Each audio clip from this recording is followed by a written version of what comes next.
back at Holly's cabin.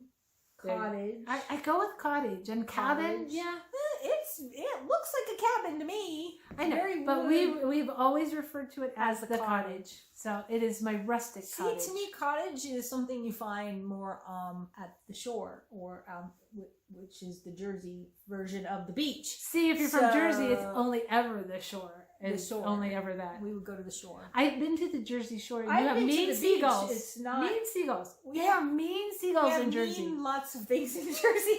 I mean, sorry, Jersey. They were just flying around stealing things. We have more polite seagulls aggressive. Here in Erie. They are not as aggressive. You know, I never thought about that, but it's true. Yeah, it's our seagulls are much more polite in Pennsylvania. Come to Erie.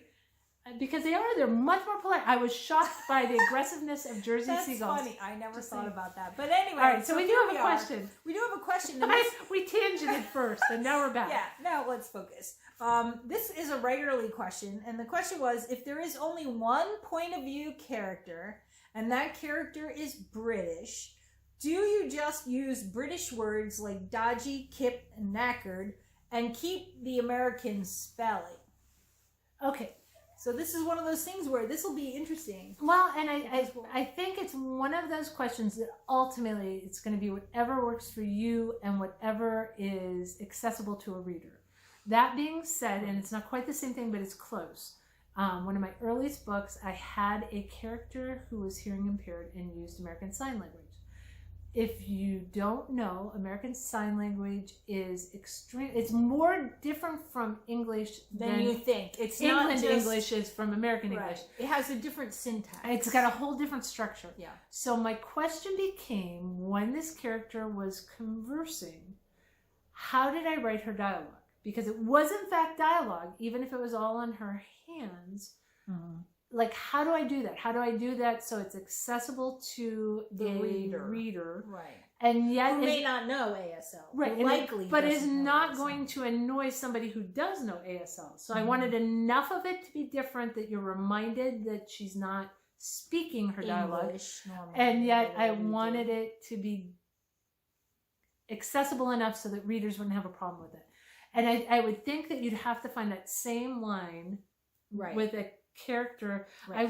I would, to me, if it's a point of view character, then absolutely they should use the words that they would use. I mean, and that goes whether it's a Southern character, a Southern character. Yeah. I had a character who was male, but he was an artist, and so he had very specific color words. Like, he didn't say red. He would have a very, whatever it was. And it was terrible for me because I'm not very artsy. So I had to go figure all that out. So I think that you would absolutely use the British words. I think if your intention is for an American audience, I think I would stick with the American spelling. Now, but here's something to readers out there. Understand that not all books that you read are written by American writers. Some of them are written by British writers, and the Brits spell things differently than we do. That does not mean it's an error.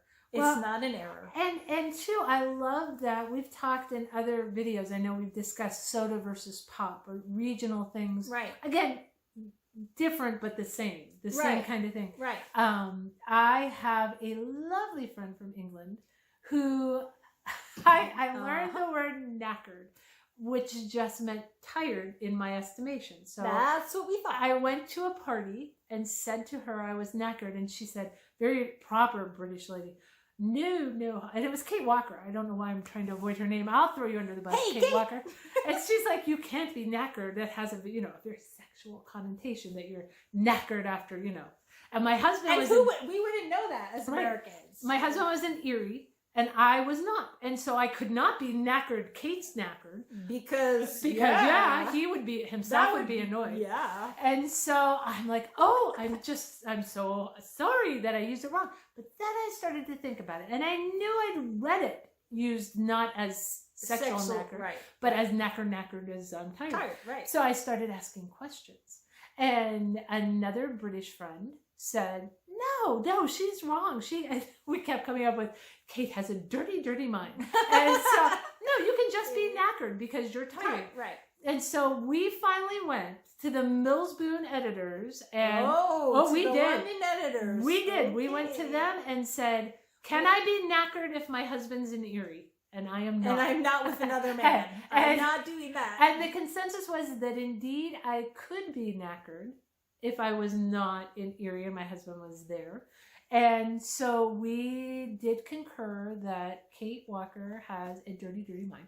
And so Katie has her own definition of knackered, but it's a regional thing in England. Right. It's very much like so here. It's soda pop. So she was right in the area she's from. That was Isn't how that they referred to it. But in the rest of England, and it just meant tired. And in the generic England, according to the editors, I could be knackered without that. So I would use those, and I would say that I would use them sparingly. Just like if you're writing for an American audience, I would not make every truck a lorry. Yeah, there you go. I would use them sparsely, but it's good to remind a reader that a character is British, or a character is using ASL, or a character might and that is like a dialect. Right. You can go you can go way too heavy on dialect. A little, it's like spice. Right. A little goes a long way. And Pearlie Gates threw out a few y'alls because she was Southern, and she occasionally, not often, and most of her dialogue was just dialogue, but every now and then, especially when she went into a story, I felt in my mind's eye, or my mind's ears, she got more Southern. She got more Southern as she fell into her story. Southern on. So yeah, I used a bit of it with her as well. So we hope that answers your question, and readers, we hope you found that interesting, because I find language interesting. Oh, I love that kind of stuff, and I love like when I'm someplace else and they guess I'm from Pennsylvania because I don't think I have an accent. But if you're not here. Right. Obviously, I do. Somebody else say you're from Pennsylvania, and I'm like, really? Every now and again, people guess that I am not from Pennsylvania. I would guess you're not from. I might make a stab at the Jersey thing. Yeah. So there you go. Anyway, we'll see you next time.